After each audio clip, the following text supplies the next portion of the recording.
আসলে থিয়েটার বা খবর বা আমরা যে ধরনের কাজ করি এগুলো সবগুলোই না টিম গেম, কোনো একজনের দ্বারা। এখন ইদানিং দেখি সঞ্চালনা শেখানো হয় বলে বিভিন্ন স্কুল এগুলো শেখানো যায়। সঞ্চালনার যে কাজ, তার কাজ কিন্তু পারফরমেন্স না, কিন্তু সঞ্চালনা শেখানো হয় বলে না, সঞ্চালনা শেখানো এটা খানিকটা লক্ষ্য। একটু আগে আপনি একটা কথা বললেন শ্রুতি নাটকটা, শ্রুতি নাটক বলে কোনো কথা হয় না, কিন্তু একটু বিতর্কিত হচ্ছে, কিন্তু স্ক্রিপ্ট দেখে মানে যে সেটাকে বলে ভয়েসে বলছে সেটাকে বলে পাঠাভিনয়, শ্রুতি নাটক নয় ভাই।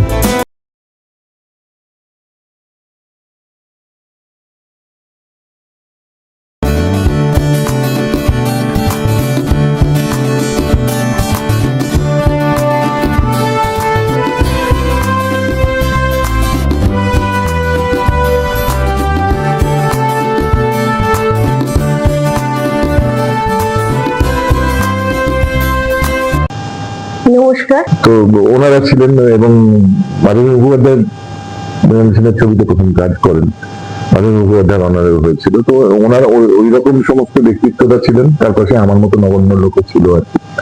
তো হয়েছিল বিভিন্ন, মৌসুমী চ্যাটার্জি ছিলেন সেই দ্বারের দলে। পরে অন্য নাটক নিয়েও আমরা গেছি, কিন্তু ওইটা একটা স্টার স্টাডেড কম্বিনেশন ছিল। মনোজ মিত্রের দম্পতি নাটকটা করা হয়, বাপিয়া অধিকারী ছিল।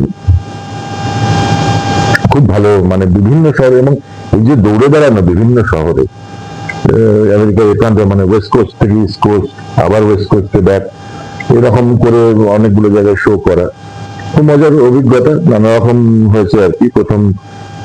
প্রথম শো ছিল বোধহয়,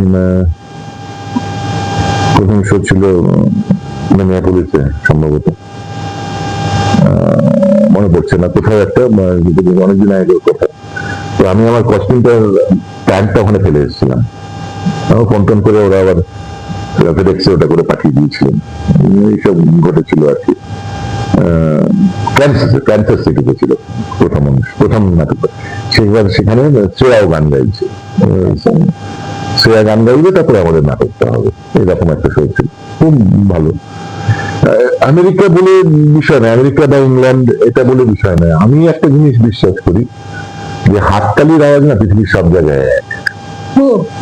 এই যে হাততালি তোলাতে পারো দর্শককে দিয়ে, অঙ্কটা তো হাততালির আওয়াজটা সব জায়গায় উপস্থাপন করছে দর্শকের সামনে, সব জায়গায় অ্যাচিভমেন্ট বা ভালোবাসা সবকিছুই সব জায়গায়।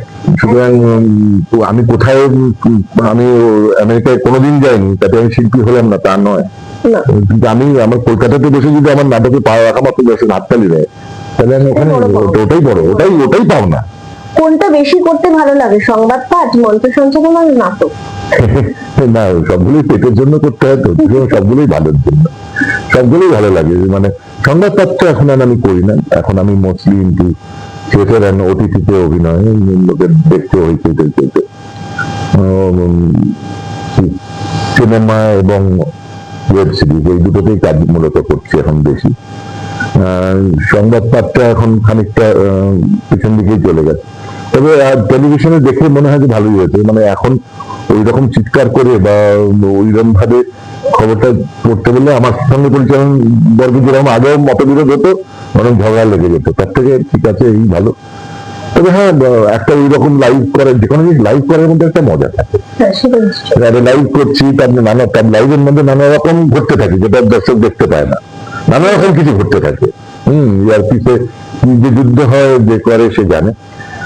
আর টেলিভিশন সঞ্চালনার ক্ষেত্রে মানে আবেদন নিউজ, আমি তো অন্য অনুষ্ঠানের সঞ্চালনা করছি, এখন যারা অন্য অনুষ্ঠান সঞ্চালনা করেন তারা আদৌ সঞ্চালকই নয়, কারণ তারা সমস্ত কমান্ডটা ইয়ার পিছে পান, তার নিজে বলার ক্ষমতা নেই, বলতে পারেন না, বলতে জানেন না, বা বলতে দেওয়া হয় না, আইদার অফ দিস থ্রি।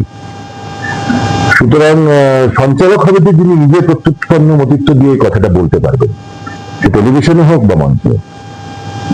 সুতরাং এখন যে সমস্ত গেম শো ইত্যাদি যেগুলো হয়, সেগুলো সবই কমান্ড দিয়ে হয়। মানে এক কথায় এই ধরনের কাজের সাথে যুক্ত থাকলে নলেজটা সবার আগে দরকার। আমার তো তাই মনে হয়, নলেজ মানে যে বিষয়ে কাজ করতে যাবে তার হোমওয়ার্ক ইজ মাস্ট। হোমওয়ার্ক এটা সুনীল গাভাস্কারকে জিজ্ঞেস করা হয়েছিল যে আপনি এত সেঞ্চুরি করেছেন অথচ আপনি মাস্টার ডিগ্রিটা কমপ্লিট করলেন কেন? Education has taught me which ball to play and which ball to leave. এটা আমি খুব বিশ্বাস করি। অনেক ধন্যবাদ স্যার, অনেকক্ষণ গল্প করলাম, অনেক কিছু জানলাম, অনেক বড় হয়ে গেলে এডিট করে নিও। একদমই না, আপনার কথা এডিটই হবে না, আপনি যা বলেছেন সেটাই আমি দর্শকদের কাছে দেবো। অনেক তথ্য পেলাম যেগুলো, এবং অনেক কথা আপনি খুব ভালো লাগলো যে অন এয়ার একদমই যেটা সত্যিকে বলতে ভালোবাসেন। আগের দিনের মানুষ তো এটা বোঝা যাচ্ছে। হ্যাঁ, আমরা আগের দিনে চলে গেছিলাম একদম সত্যির মতন করে বলা। এখন হয়তো অনেকে ঘুরিয়ে পেয়েছি সত্যিটাকে। না, দেখুন, সময়টা কোথাও কারোর জন্য এক সেকেন্ডে দাঁড়ায় না, সময় তো এগোতেই থাকে। সময়ের সঙ্গে সঙ্গে আমি জিনিসটা আগে শুরু করেছি, আমি আগে শেষ করবো, বাট ন্যাচারাল। হ্যাঁ, সুনীল গাভাস্কার আগে খেলেছেন বলে সচিন তেন্ডুলকার খেলবেন না, এটা হতে পারে না। সচিনের মতন খেলবেন, সুনীল খেলে গেছেন যে খেলাটা, সেটা প্রায় অসম্ভব ছিল খেলা। মাথায় হেলমেট ছাড়া রাজ্য রবার্টসকে ফেস করে, ওটা অসম্ভব, ওটা সুনীলই পারে। ধন্যবাদ। আমরা অনেকক্ষণ ধরে গল্প করলাম সৌভিক মজুমদারের সাথে, যাকে আপনারা বহু বছর ধরে টেলিভিশনের পর্দায় দেখেছেন, মঞ্চ সঞ্চালনায় দেখেছেন এবং নাটকের মঞ্চে অভিনয় করতে দেখেছেন। আমার সাথে এতক্ষণ ছিলেন অতিথি। আবারও সৌভিকদের সাথে দেখা হবে, আবারও কথা হবে। আজকে এই পর্যন্ত, নমস্কার। ভালো থাকবেন সবাই।